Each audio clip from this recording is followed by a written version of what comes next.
नमस्कार सर्वांना, स्वातंत्र्याच्या खूप खूप शुभेच्छा. मी ऋषिकेश प्रदीप शेळके.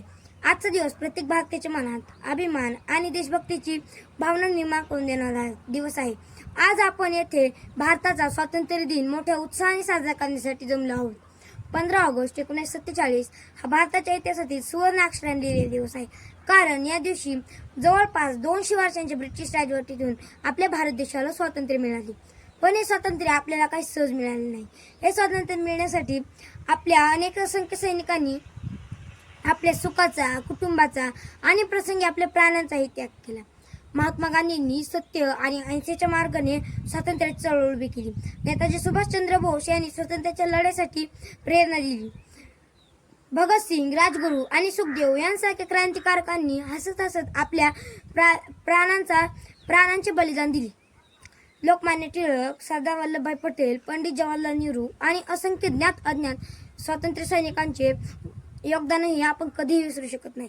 आज आपण स्वतंत्र भारताचे नागरिक आहोत. आपल्याला शिक्षण घेण्याचे, विचार व्यक्त करण्याचे आणि आवडीचे जीवन जगण्याचे स्वातंत्र्य आहे. पण या स्वातंत्र्यासोबत आपली काही कर्तव्ये आहेत.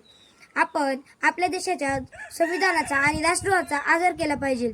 देश स्वच्छ ठेवला पाहिजे. पर्यावरणाचे संरक्षण केले पाहिजे.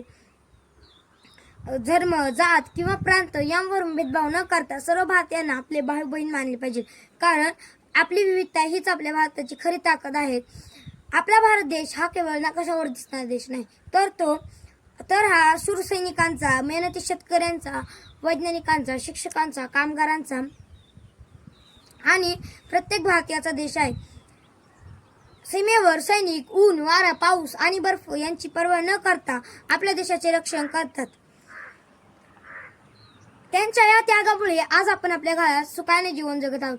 त्यांच्या शौर्याला आपण सलाम केला पाहिजे. चला, आज स्वातंत्र्य दिनाच्या निमित्ताने आपण एक संकल्प करूयात. देशाचा आदर करू, संविधानाचा सन्मान करू, देश स्वच्छ ठेवू, पर्यावरणाचे संरक्षण करू, आपला देश सुंदर, सक्षम व प्रगत बनण्यासाठी आपले योगदान देऊ. धन्यवाद. जय हिंद, जय भारत.